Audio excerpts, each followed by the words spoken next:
Women's को ऐसा बहुत इजीली कह देते हैं ना लोग कि ये तो सिर्फ रोती रहती है, इसे रोने के अलावा कोई काम नहीं है, तो बहुत इमोशनल फूल है यार, जब भी इसके पास बैठो तो कितना नेगेटिव शेयर करती है। कभी किसी ने जानने की कोशिश किया है why is she so emotional, और वो इतना नेगेटिव क्यों होती है, या वो इतनी कंप्लेंट्स क्यों करती है, या इसके पीछे क्या रीजन होता है, क्या इतनी इनसिक्योरिटीज होती हैं, कौन सा ऐसा फियर होता है? कभी कोई इस बारे में बात नहीं करना चाहता।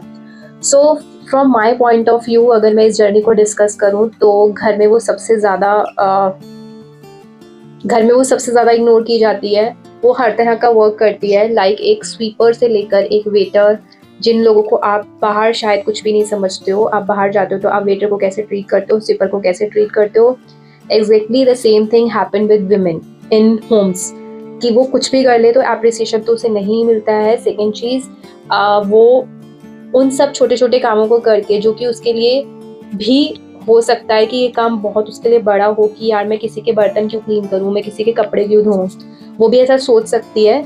बट ऑल ओवर, क्योंकि उसे घर की सब चीज़ें कनेक्टेड रखनी होती है, ये उसकी प्रायोरिटी होती है, इसलिए वो बाकी सब चीज़ें, अपना सेल्फ ईगो, अपना सेल्फ रिस्पेक्ट छोड़ देती है। लेकिन समहाउ उसके माइंड में एक इमोशनल नीड होती है, क्योंकि मैंने अगर ये सब चीज़ें छोड़ दिया है, लेकिन मुझे कहीं एप्रिसिएशन मिल जाए तो वो सब चीज़ें कवर अप हो जाएंगी, बट वो कभी होता नहीं है। और यही इमोशन लीड्स करते हैं एक ऐसे रिलेशनशिप्स को और ऐसी बाउंड्रीज को कि रिलेशनशिप खराब ही होना है, एट द एंड वो डाइवोर्स के स्टेज पे ही पहुंचता है, या फिर एक लोनलीनेस के स्टेज पे, जहाँ पे लोग ज़्यादातर प्रेफर करते हैं कि वो सुसाइड कर रहे हैं। So let's come to the point exactly कि मतलब वो ऐसा कर कैसे लेती है। एक्चुअली में क्या होता है कि जब अपब्रिंगिंग होती है किसी विमेन की या किसी भी गर्ल की,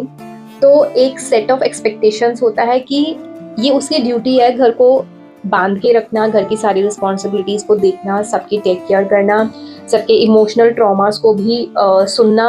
और सबकी अगर कोई कोई बैड वर्ड्स बोल दे तो वो इंसल्ट भी टॉलरेट करनी है, बट आगे जवाब नहीं देना, आप अपना आउटपुट नहीं दे सकते। तो होता क्या है कि वो उस चीज़ को अंदर ही अंदर जब पाइल अप करती है, तो उसके माइंड में सिर्फ एक ही लास्ट होप रह जाती है कि शायद मेरा पार्टनर मुझे सुन ले और वो इस चीज़ के लिए कोई सॉल्यूशन निकाले। और उस चीज़ का सॉल्यूशन बहुत इजी होता है वैसे, कि आप मेड्स रख सकते हो घर में, आप घर में हेल्पर्स रख सकते हो अपने पेरेंट्स के लिए, आप अपनी वाइफ को जैसे आप पहले टाइम देते थे, वीकेंड्स पे ही सही 1-2 घंटे प्रायोरिटी से एक टाइम टेबल में अपनी टू डू लिस्ट पे सेट कर सकते हो कि यार मेरे को 2 घंटे उसके साथ टाइम स्पेंड करना है तो करना ही है। इधर चाहे हम कोई क्वालिटी टॉक नहीं करें, चाहे हम नॉर्मल वॉक पे चले जाएं, चाहे हम नॉर्मली साथ में डिनर कर लें, वो इनफ होता है यार उनको अपनी कंपनी के लिए। इससे ज़्यादा उनको कुछ चाहिए ही नहीं होता लाइफ में। या फिर ऐसे बहुत छोटे छोटे टास्क कि आप अपने बेड से उठ रहे हो तो आपने अपना बेड खुद बना दिया है, या फिर आपने अपने बर्तन खुद से बाहर रख दिए हैं, या फिर आप कभी मार्केट जा रहे हो तो आपने कॉल करके खुद से पूछ लिया इनिशिएटिव लेके कि घर में कुछ लाना तो नहीं है, या मैं तुम्हारे लिए कुछ लेके आऊँ, तुम्हें कुछ चाहिए। मतलब ऐसी छोटी छोटी चीज़ें अगर हम छोटे छोटे जेस्चर भी कर लेते हैं, मुझे तो ऐसा लगता है कि रिलेशनशिप बहुत स्मूथ चल सकता है।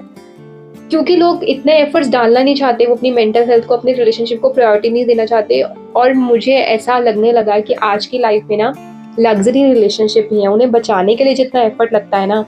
और जितनी मेहनत लगती है, वो मेहनत कोई करना ही नहीं चाहता, क्योंकि लोग सब मटेरियलिस्टिक चीज़ों के पीछे भाग रहे हैं। इवन वुमेन्स भी भाग रहे हैं, जब तक उन्हें अच्छे मटेरियलिस्टिक गिफ्ट्स नहीं मिलते तो वो खुश नहीं होते, उन्हें पैम्पर्ड फील नहीं होता। बट जो रियल वुमेन होगी वो फ्रॉम इनसाइड वो छोटी छोटी चीज़ों में खुश हो जाती है। लाइक अगर मैं अपनी बात करूँ कि I have a minimum expectations, और वो बेयर मिनिमम एक्सपेक्टेशंस जब कोई फुलफिल कर देता है तो मुझे ऐसा लगता है वो मेरे लिए बहुत ज़्यादा है।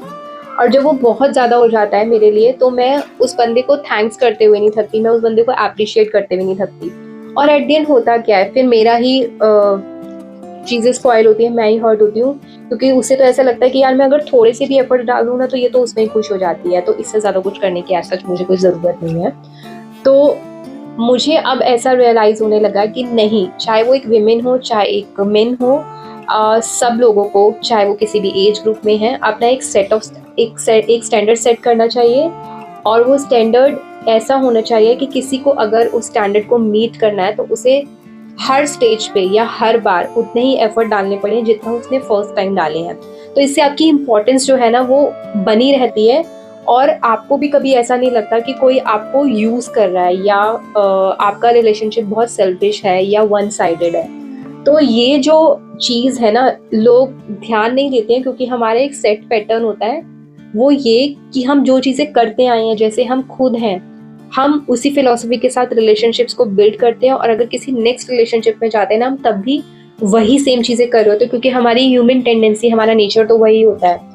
और जिस दिन ये ब्रेक होगी, जिस दिन आपका एक सेट स्टैंडर्ड होगा, हाँ रिलेशनशिप कैलकुलेटिव होना चाहिए, मैं एग्री करती हूँ उस चीज़ के लिए, और उस कैलकुलेशंस के लिए आपको एक सेट स्टैंडर्ड करना है, एक बाउंड्री सेट करने की, कोई मेरे लिए इतने एफर्ट्स डालेगा